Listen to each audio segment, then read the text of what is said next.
I woke up in the morning, stood up on my square, faced the east and then recited my prayer. Allah, the Father of the universe, the Father of love, truth, peace, freedom, and justice.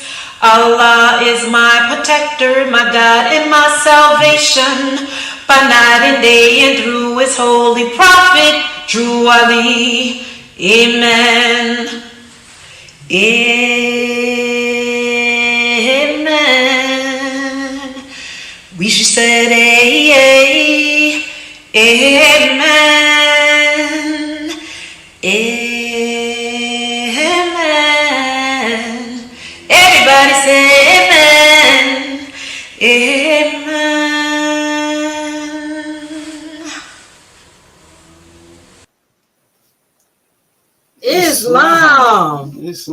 Islam. First I rise and give praises to Allah.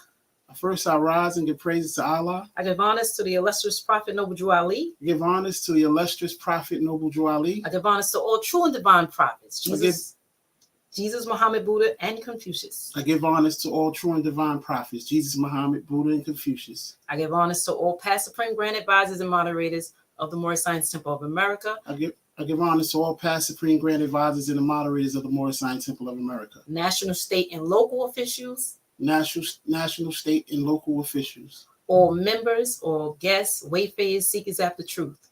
All members, all guests, wayfarers, seekers after truth. We give honors to Brother R. Jones Bay and Brother P. Chase Seal, his assistant. We give honors to Brother R. Jones Bay and P. Chase Seal, his assistant. And their official staff. We give honors to the media team and all that are here tuning in this afternoon. Praise Allah. Praise Allah. Praise Allah. Islam. Welcome to Happy Wellness Wednesday. Happy Wellness Wednesday. Wednesday. So today we are here to share a little bit about this new show, Sakara Sacred Healing, who our prophet has brought to our attention. And we are going to share a little information on that. But first we will have a read from Brother T. Berry Bay, if you will. Yes. I'm going to take a read from the Moorish literature found on page 20. In the promotion of plans for the betterment of mankind, there has ever been some kind of opposition. And strange as it may seem, such opposition has come from sources where there were no ideas or the lack of courage to force attention to ideas. Whether in church, state, or the social community, any attempt to do anything out of the usual way seldom fails to receive criticism. Not because the course cannot be pursued legally or that it is unreasonable, but because it has been considered in terms as new.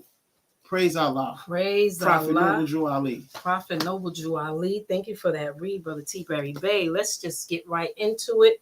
Welcome to Happy Wellness Wednesday again, and welcome to Sakara Sacred Healing. Thank you for tuning in. Our first bullet point, we're going to discuss what was taught in the Temple of Saqqara.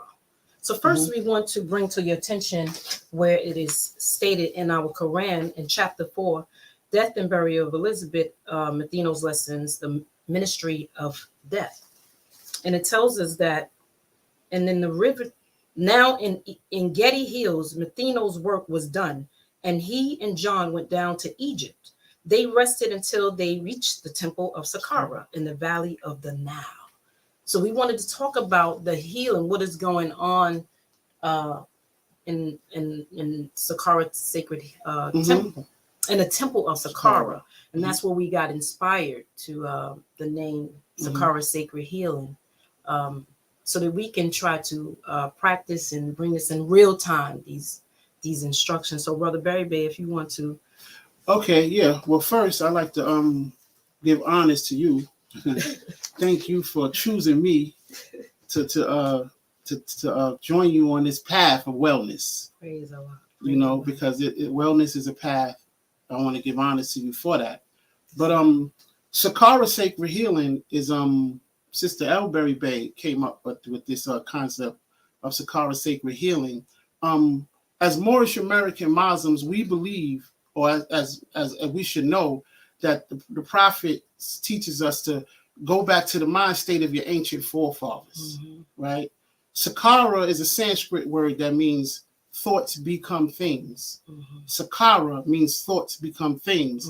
So one of the things that Sister Berry Bay was so inspired about the Temple of Sakara is, you know, in her research, as she began to research and study this temple, found that, you know, this temple was a healing temple.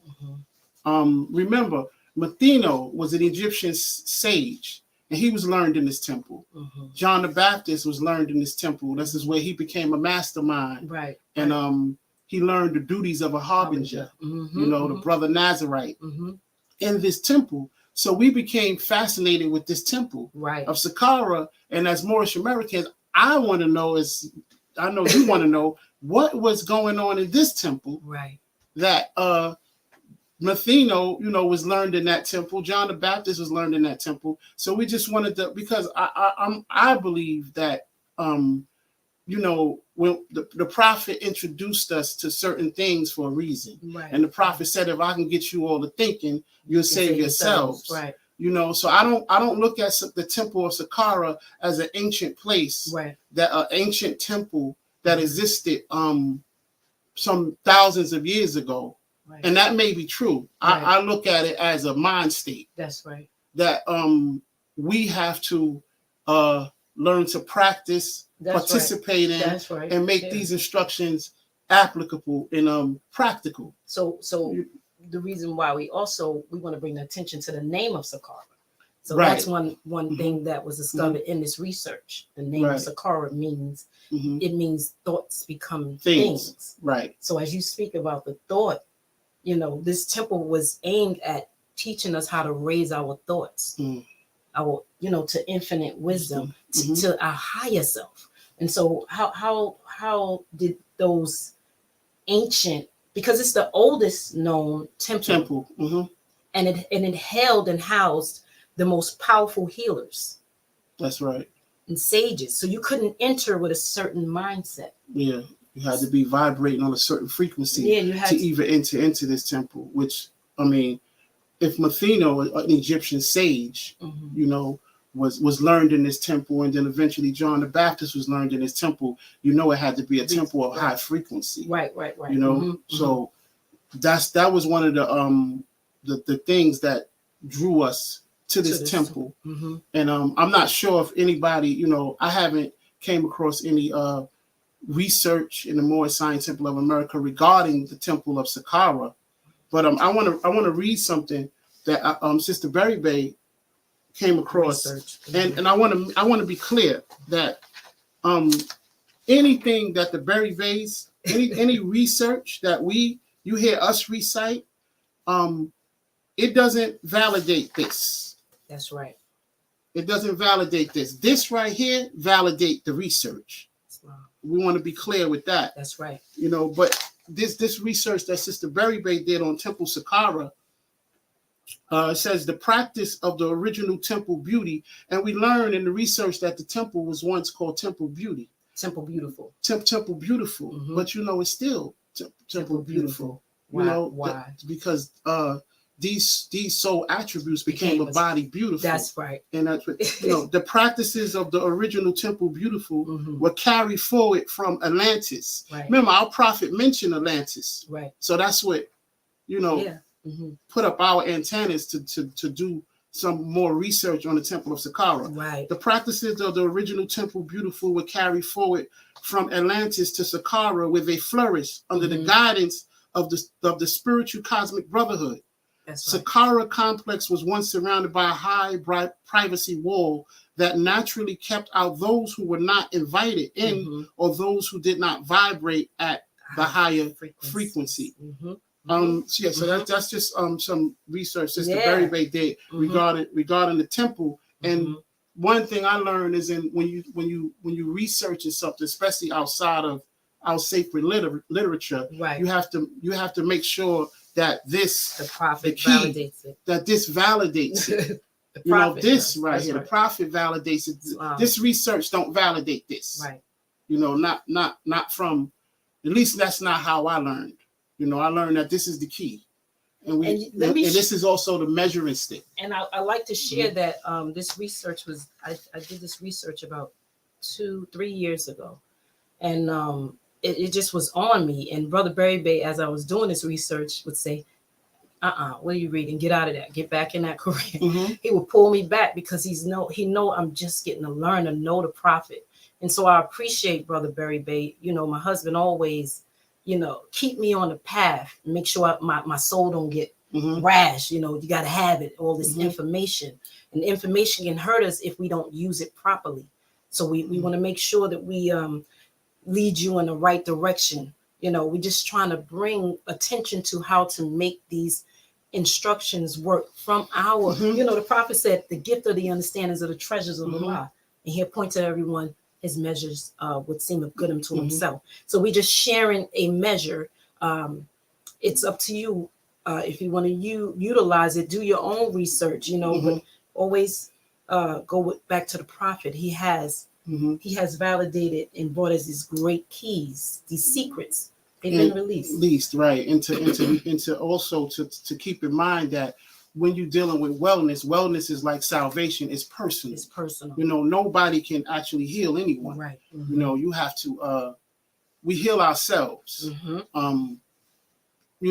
using the soul. The prophet, the instructions teaches us that, truth is but one, our doubts of our own raising. That's right. He who made virtues what they are, planted in all of us. That's right. A knowledge of their preeminence. That's right. So we know that nothing comes from outside in, it comes from within, out.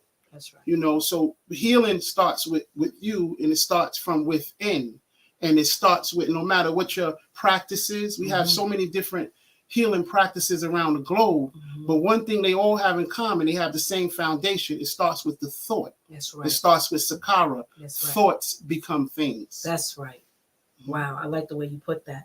We also want to share that the Temple of Sakara, it had this, the greatest alchemy was practiced and known and taught in the Temple of Sakara. But only to those who were willing to overcome attachments to fear. Right? And we know the prophet speaks about fears, and these great, I think that is in weakness or in constancy. It speaks about. He said our doubts of our own raising. That's a part of fear. Yes, it is.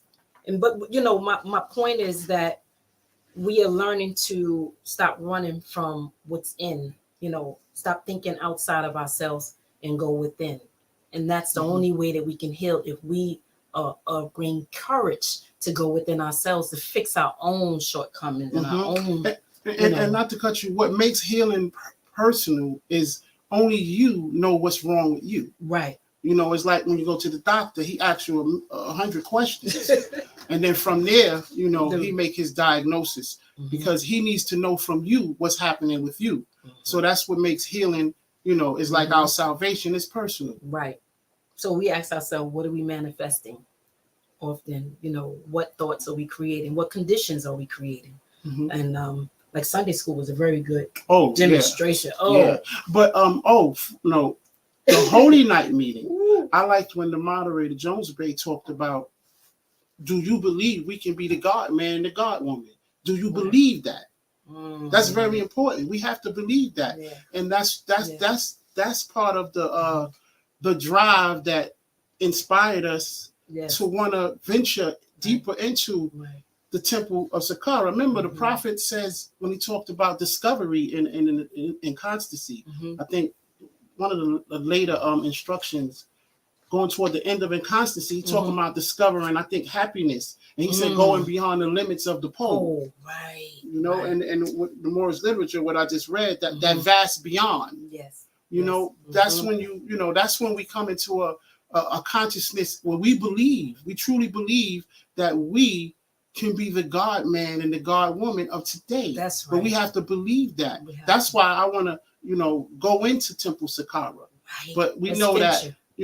we have to do that because Mhm. we don't have a actual physical temple Right. of Right. Sakara, not that I know of. Right. Right. We have to go to Jesus' lesson with Barado Arabo. We have to forget the flesh That's right. And go and into go with mind. mind to the land of fleshless things. Things. We could do that, Morris. Slow. We can do that because the book of Allah's remembrance, we have access to that book. That's right. You know, we can't, the prophet always stressed that. He said, what I am, all men shall be. Mm-hmm. And what I've done, all men, what I am, all men shall be, and what I've done, all men shall do. do. Right. And we have to believe that. Mm-hmm. So that was a very powerful, lesson on the Holy Night meeting when Brother Jones Bay said, do we believe? He put emphasis on it, that we can be the God man and the God woman. We have to believe it. We have to believe it more than it start with our thoughts. That's right. And belief is a very powerful step. It's the first step on the ladder of salvation. Belief is what perhaps man thinks is true. So that's powerful when you even begin to think. So praise Allah for believing. Let's believe. So we're just going to share. We'll share a little of Sakara. We'll now move on to our next bullet point here. Brother Barry Bay, you want to go into the crossing of the River Jordan? Oh, the crossing of the River Jordan. Yeah. Yeah. Our prophet in the Holy Quran and the Moorish Science Temple of America, Prophet Noble Drew Ali always talk about symbolic. He used the word symbolic. And, chapter 4 even talks about symbolic, the symbolic meaning of the soul, the symbolic meaning of the tools. And the River Jordan, the crossing, in my studies, I found that that's symbolic. That's going from crossing from our vices over into our virtues. You see, when that's a part of washing the soul, right? The cleansing of the soul is the purity part, is to go from your vices into your virtues. That's right. Or the Bible has it as coming out of leading the people from being in bondage to freedom. Because it's really symbolic to talk about, we have physical captivity, but the prophet said he come to free us from mental slavery. We have a mental slavery that's going on too, where we have to cross over from being mentally enslaved to our freedom. Wow. Well, thank you. You want to read? I think it's here. It speaks about the River Jordan, right? In chapter 4. You want to read that? Yeah. Which instruction? It says, this rite of cleansing is a preparation rite, and they who thus are cleansed comprise the temple of purity. And you shall say, you men of Israel, here, reform and wash, become the sons of purity, and you shall be forgiven. This rite of cleansing and this temple are but symbolic of the soul, which does not come with outward show, but is the temple within. Wow.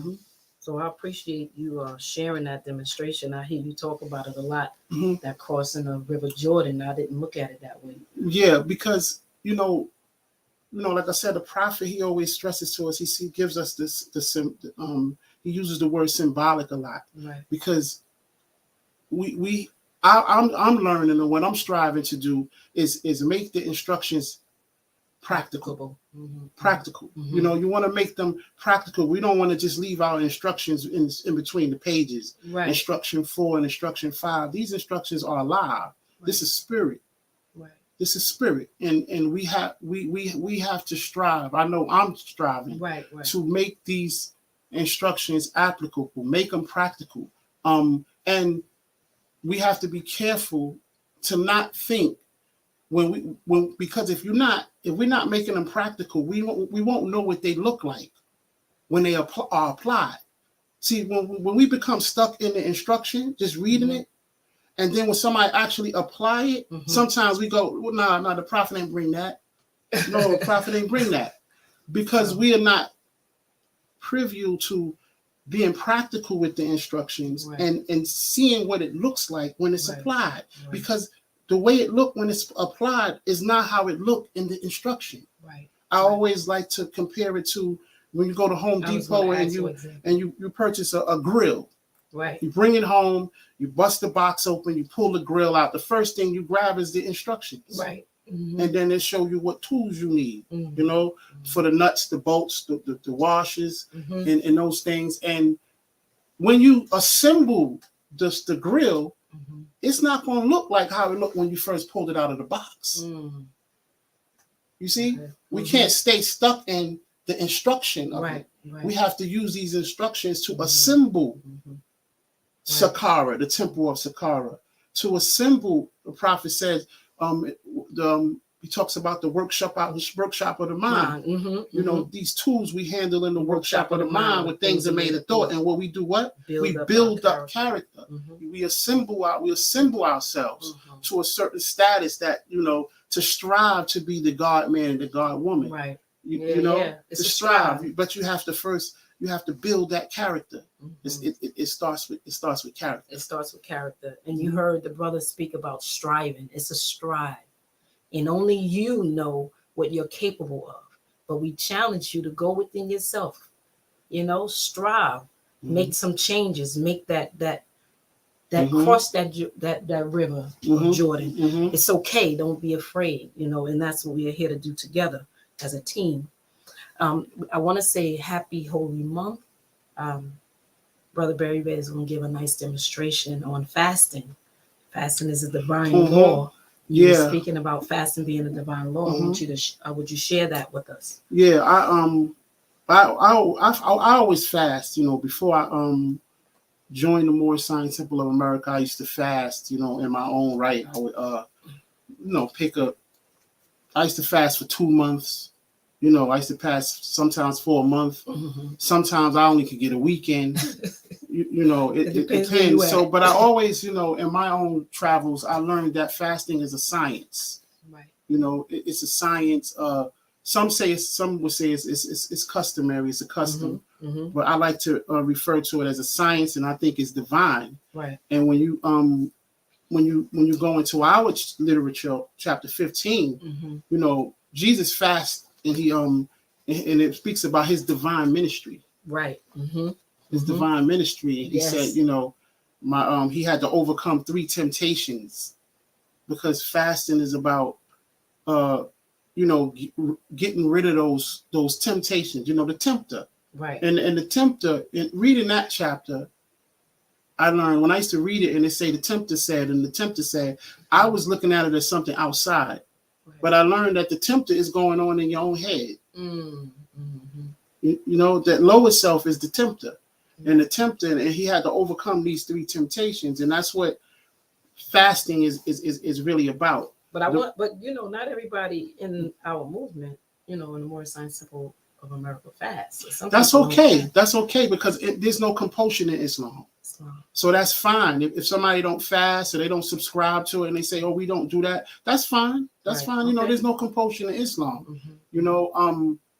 And if you do fast, then praise Allah for that too. What is the benefits of fasting? You always spoke about the system. The benefits it starts with the thoughts. See, fasting is all about thoughts. It's not so much about eating, but it is, but it's not, if that makes sense, because the eating part, you're restraining yourself from, eating certain foods or eating the way you used to eat. Right. But that starts with thought.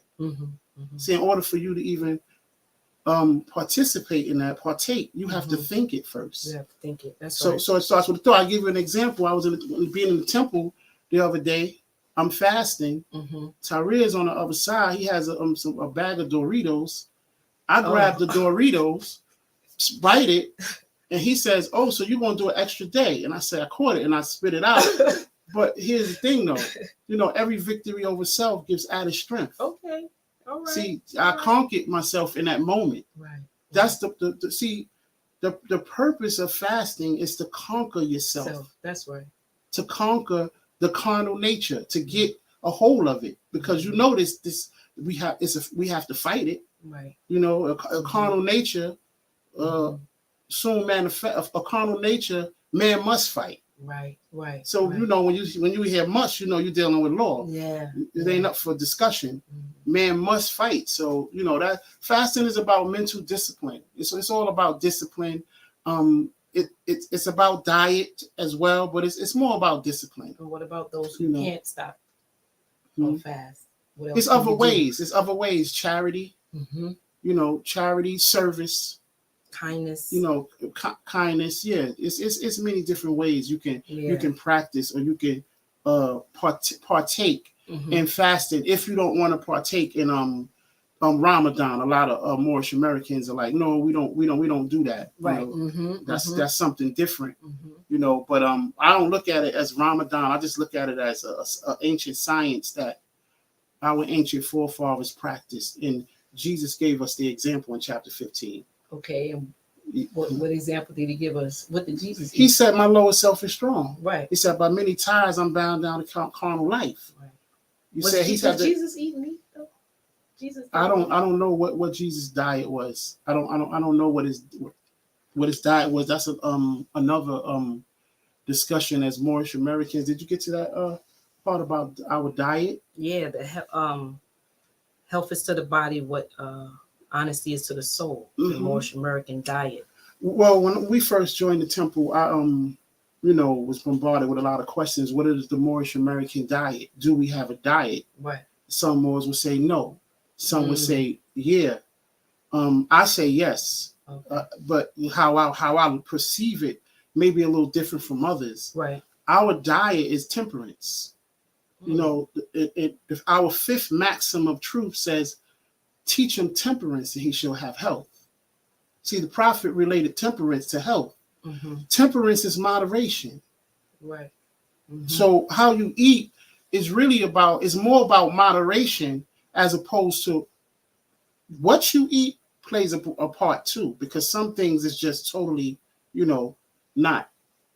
It compromises us in so many different ways. Right. So we always are looking for different foods that we can eat that complement our genetic constitution, because diet is not one size fit all. See, that's another thing too. Do we have a diet? Right. Diet is not one size fit all. Diet is like salvation. Again, it's personal, because we all have unique genetic constitutions. Right. Okay. You see, so what may be good for you might not be good for me. So how do we find out what our diet is? Contemplate thy frame. Prophet told you what to do. He asked you, would you raise your thoughts to infinite wisdom? Right. Would thou see omnipotence displayed before thee? When you begin to study yourself and you create a regimen of foods you eat that transform you into better health, that's omnipotence being displayed before thee. You remember when I started fasting, and it's been a long time. Won't you give a little share with the Moors how long you haven't eaten beef? Well, my journey started in about 1987. I growing up in New York City, in Brooklyn, New York, it was forbidden to eat pork. Right. That was like the ultimate violation when you ate pork, because it was so many, the nation of gods. They practice. That's what they practiced, and they really controlled the narrative of the community. So I stopped eating in 1987 because it was popular, but at the same time it was good. Right. Okay. And then I journeyed into beef. I stopped eating beef in 1990. Right. Is when I stopped eating beef. But back then, let me explain something to you about, because I know everybody's a vegan now and everybody eat proper and everybody has the diet. But back then, there was no alternatives. When you stopped eating meat, right, and you stopped eating flesh, there was nothing to turn to unless right, you had the resources. right. Okay. It's not like today you can go to Trader Joe's and you can go to these different stores Right. and just do a whole vegan shopping. Right. Or it wasn't like that. So I had to create, I had to create, meals for myself, because I stopped eating pork, I stopped eating beef, and then I stopped eating fish and chicken, and I almost killed myself. That's right. Because I didn't realize that, it's about moderation. So I had to I went back to fish, I went back to chicken. I didn't have no alternatives. It wasn't, I found myself eating vegetarian sandwiches every day. That wasn't good for me. That's not good for you, because too much of anything is no good for you. Right. So you have to find, you have to customize your diet. You have to find something that works for you, because diet is personal. Right. It's not one size fit all. We all should be eating this way. We all should be eating that way. And so when John went into the wilderness, he ate carrots, right? Honey, nuts and fruits. Yes. And then he wore the skins of the beasts. Because listen, that's the conflict. Listen, on this plane of manifest, we can look at it how we choose to look at it. But on the plane of manifest, you're gonna do 4 things. You're gonna eat something, you're gonna consume it, thrive on it, or you're gonna absorb it.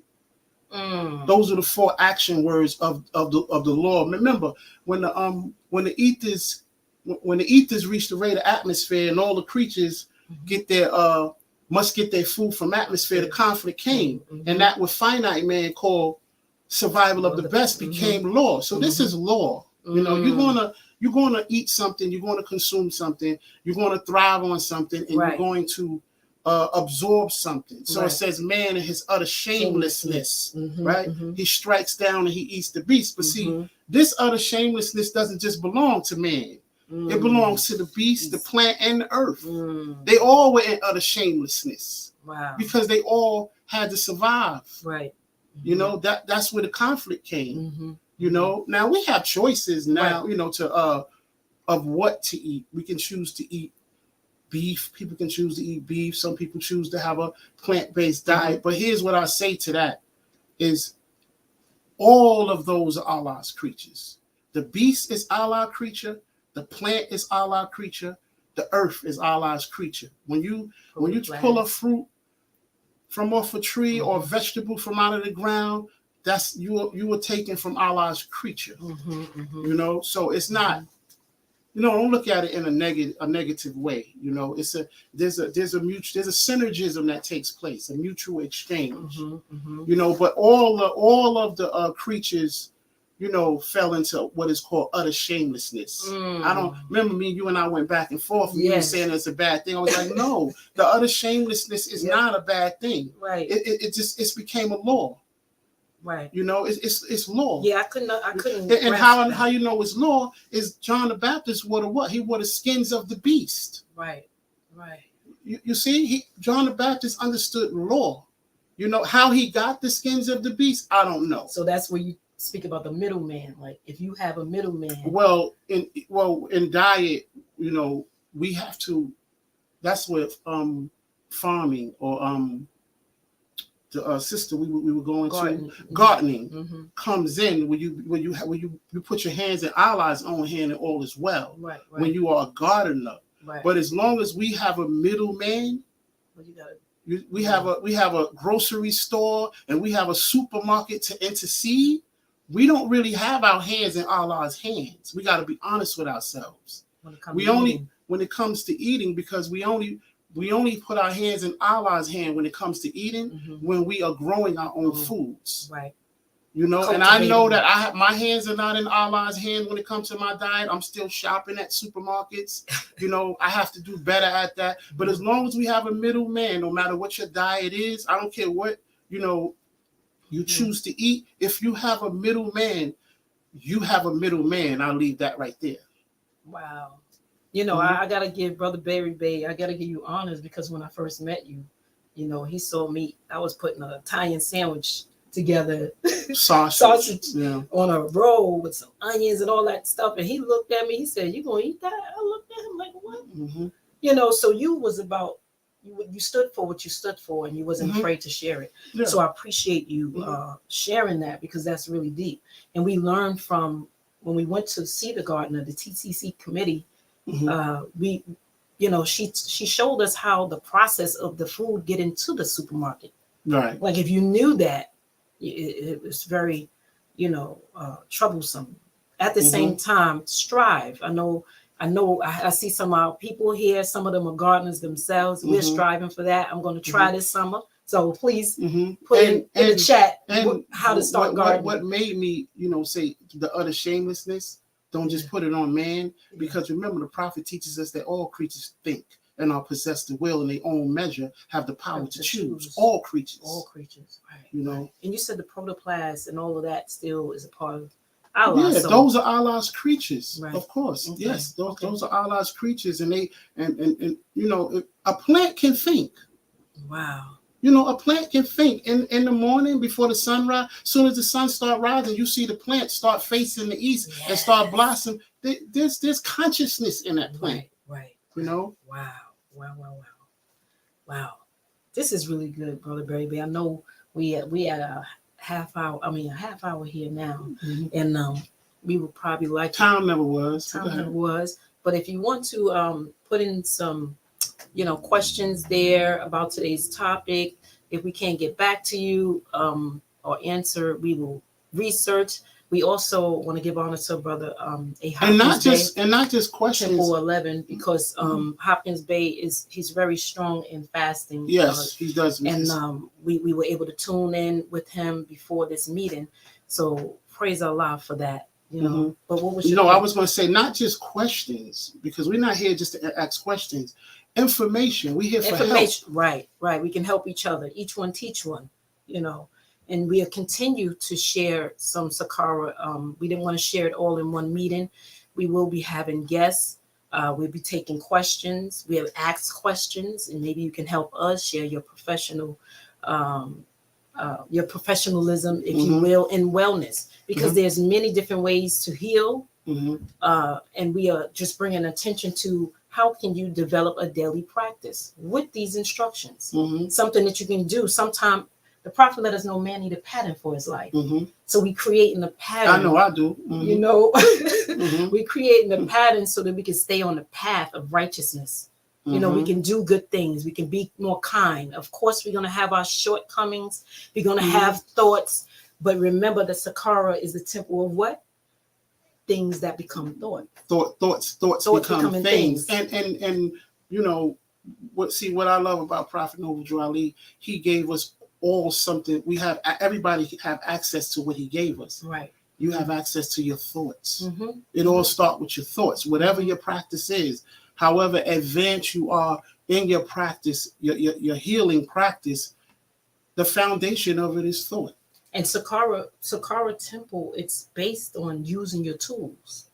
It's based on using your tools and recognizing the higher self and the lower self. You have to know what this is. You have to comprehend it. The prophet speaks about comprehending. So as I read chapter 4, when it speaks about Sakara, the first chapter before it and after it really rung a bell to me. Because in chapter 5, it speaks about the tools and the workshop of the mind, symbolic tools. And then in chapter 3, it tells you about the higher self and lower self. And it tells you to study yourself twice. And I'm sitting here, I look at some of the comments and what the prophet, remember he said, if I can get you all to thinking, and that's what's happening right here. We're thinking. You save yourselves. You save yourselves. You save yourself. So I'm looking, praise Allah for all the love and support. We truly, truly, truly appreciate you. Sister Brownell, I know Sister Brownell, she does garden. She plants seeds. She put her hands in Allah's hands and all is well. That's right. Planting seeds that she can eat physically, and also plant seeds that we can think better. That's what we all are doing for each other here. I don't know if we have any questions. This is our first show, so bear with us. We're learning how to work this thing out. I also want to give honest to my husband. Today is his birthday. Happy birthday! Thank you, thank you. You look Praise so Allah. young. Praise Allah. And it's also on this day, he married me on his birthday, and I always thought that was a powerful demonstration. Sometime I like to give him just his whole day, because to share your birthday is powerful. So that's a selfless act, and this is what this great program is about: being selfless. You know, and that was a sacrifice. That was a sacrifice. Yeah, Praise because that's why I like when certain Moors say you belong to the Prophet. Yes, I like that, because that was a sacrifice. Remember, that was done on Good Friday. It was a Good Friday. Friday, literally on a Good Friday, and we know that all Fridays are Good Fridays. Right. We, as Muslims, we know that Friday is a holy day. For all Muslims all over the world. But then in that mindset, I thought that was the Good Friday. Right. Didn't know that all Fridays are Good Fridays. You didn't know Allah was leading on in victory. Was sure?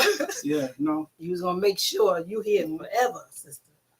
So I really appreciate your growth and leading your family into the temple. This is a powerful demonstration when you can bring a whole family. We joined the temple back in 2017. It was 7 of us, and we have our children that I'm pretty sure are tuning in, our family and friends, all members and guests from the Moorish Science Temple of America.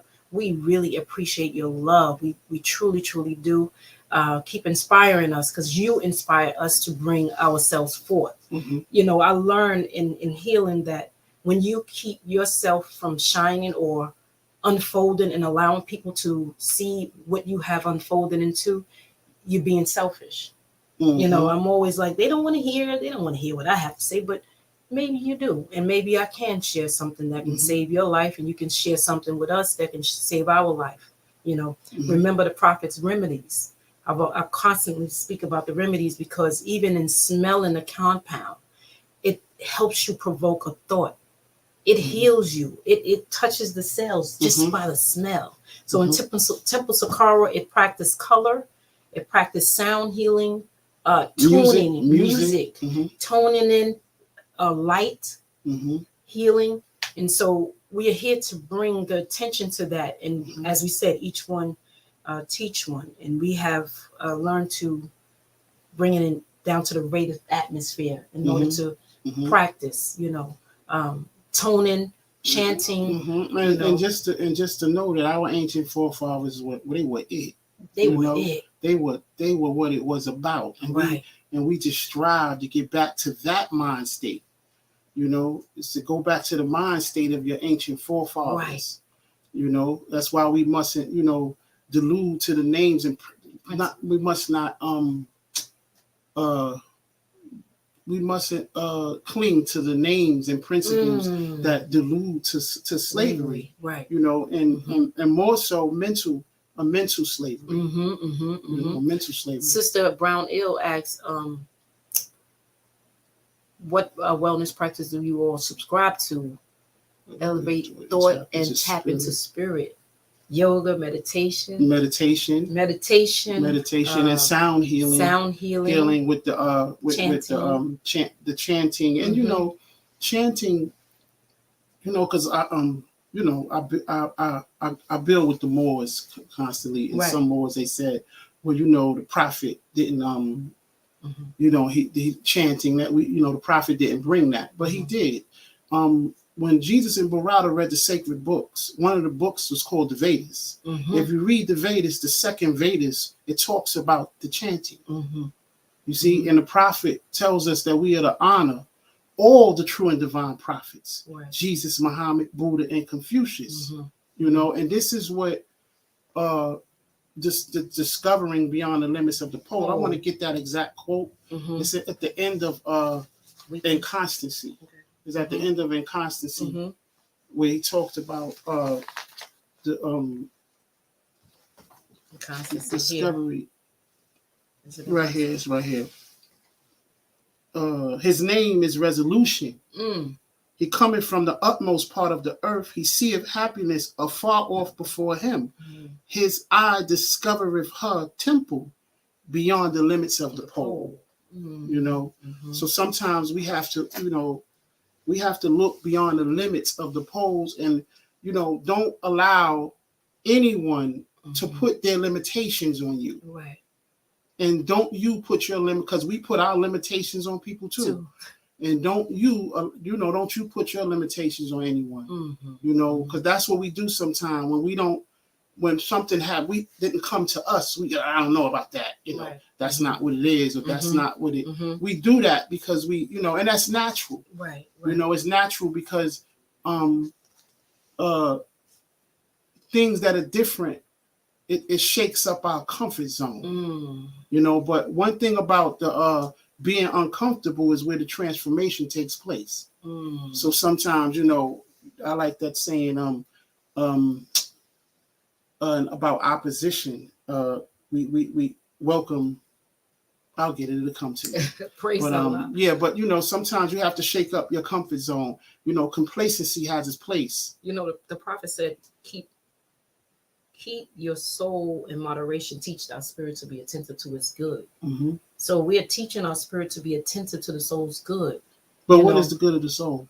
The good of the soul. What do you mean? Well, it's the soul's good. What's the good of the soul?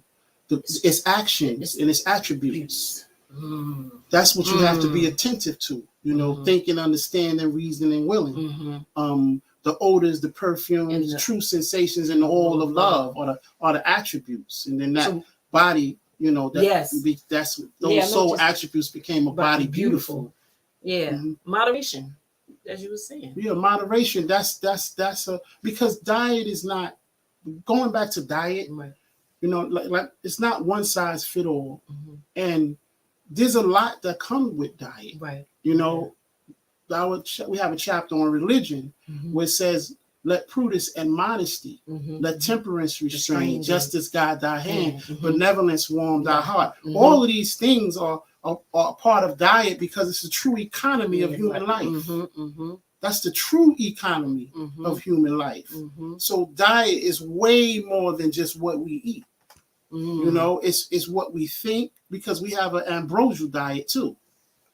Someone asked, do you think eating better can assist in combating a sluggish will? Yes. Definitely. Yes.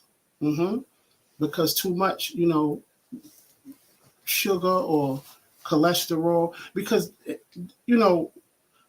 when you venture into dieting, eating the right diet, you have to take into consideration your pH balance.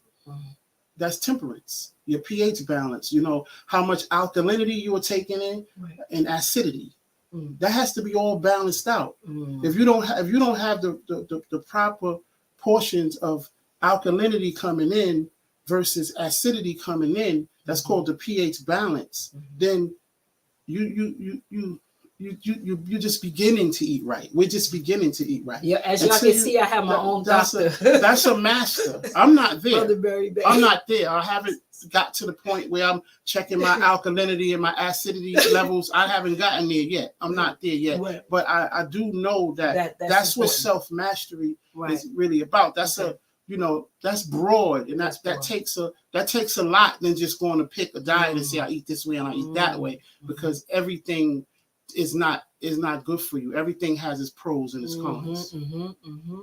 Someone also shared I was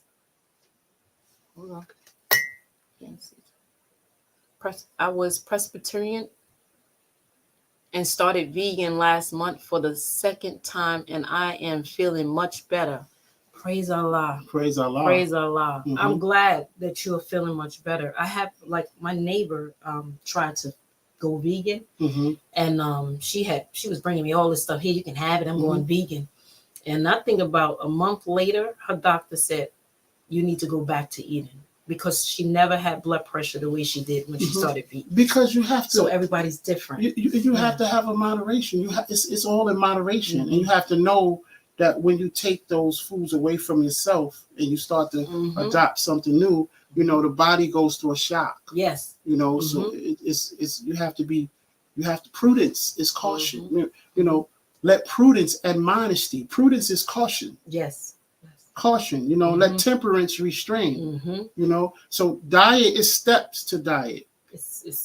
you know, it's the true economy of human life. That's the true economy of human life. But because of this great program, we are more in this program. We are more scientists. Yes. So you have to really study yourself and know what's good for you.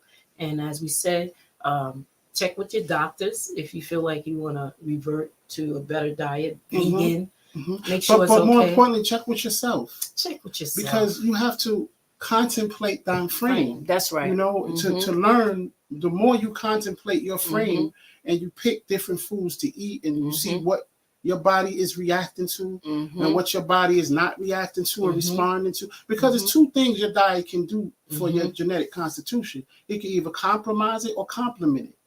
See, it takes time to find out what's compromising your genetic constitution as opposed to what's complementing it. So it takes time. So you have to study yourself. That's right. You have to study. You have to study yourself. That's why I say diet is personal, like salvation. It's personal. You know, we can't push our diets on. And the proof to that is we have our own unique genetic constitutions. That's why we all have different fingerprints. See, that means we have different frequencies. Right. You see, you have to find the foods that complement your frequency. That's right.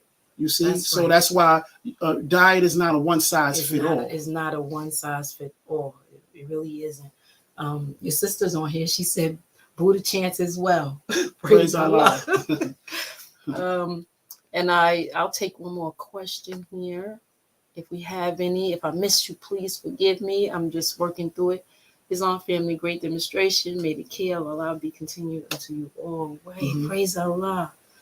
You know, we shared pretty much a lot of information. We're going to come to a close. Brother Baby. I would like to say that we have 3 good shows coming up. Yeah. The first show we'll be talking about mental health. You know, we have an educator, a brother who's, you know, he's an educator, and his wife is she's a nurse, and they're going to come on and they're going to teach us some things. That's right. You know, and we'll be sharing it. We also have we're going to be talking about marriage obligation. You know, how does it relates to mental health? You know, that one. And then the last show of the let me say before you go to the last one, because you know how this saying happy wife, happy life. So if we think a certain way and we do things in a certain manner, it makes the whole family happy. It's not just about the wife being happy. It's about the children. It's about your environment. So praise Allah. Mental health is very important in the marriage. And the last show will be we having some guests on, some co-hosts on that will be the healthy dialogue will be dealing with mixing the teachings versus building upon them, because it's a thin line. You know, sometimes we accuse people of mixing the teachings when they just building upon the foundation of what the prophet has laid. There's a lot. You know, so and because we hear something maybe a slight different, sometimes we can say, "Oh, that's mixing," when it's not. You know, so that healthy dialogue would be dealing with mixing the teachings versus building upon them. Praise Allah. Which is, I think, is a great discussion. Yes. That you know, because our elders, you know, we have to give them they say. You know, give them they say, because they learned this a certain way. That's right. They learned this a certain way, and you have to honor that and respect, because that way they learned is where their transformation took place. That's right. They transformed themselves from how they learned it. You know, but and so we on the front line now as ancestors, representing your ancestors, trying to make that change here and now. How do we do that? That's what we're going to continue to strive for. So I thank you for sharing all 3. You want to have your closing words, Brother Berry Bay, before I make an announcement? I'll take another read from the Moorish literature found on I'm sorry, I didn't give the editorial too. This is Moorish Leaders' Historical Message to America. Found on page 20 again. The door of religious freedom made by the American Constitution swings open to all people, swings open to all, and people may enter through it and worship as they desire. Mm-hmm. Without religious freedom, no search for truth would be possible. Without religious freedom, no discovery of truth will be useful. Without religious freedom, religious progress should be checked, would be checked, and we would no longer march forward toward the nobler life which the future holds for the race of men. Without religious freedom, there will be no inspiration to lift our heads and gaze with fearlessness into the vast beyond, seeking a hope eternal. With that, I say peace, Moss. Praise Allah. We have said enough. We talked much, and we will meet you again at the rise of the sun in 2 weeks on Wednesday. Join us this Friday. Announcements is Friday Holy Day meeting with our Grand Sheikh moderator and other members of the Morris Science Temple of America ministers, divine ministers. Tune in at 7:30. We have Sunday school on 2 o'clock.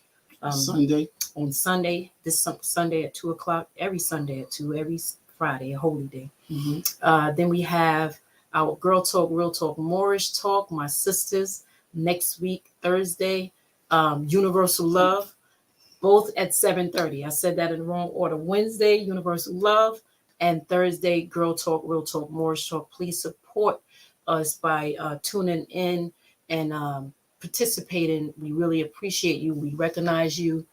Please also, we are looking to raise funds for our temple. You can the Cash App for the Morris Science Temple of America has been put in the link. Support us as much as you can. The prophet let us know it takes finance to uplift the nation. And so thank you for your support and for tuning in. Thank you for your support and tuning in. Mm-hmm. And Brother Berry, you have any last words? Peace on earth, goodwill to men. Peace on earth, goodwill to men. Thank you. Peace.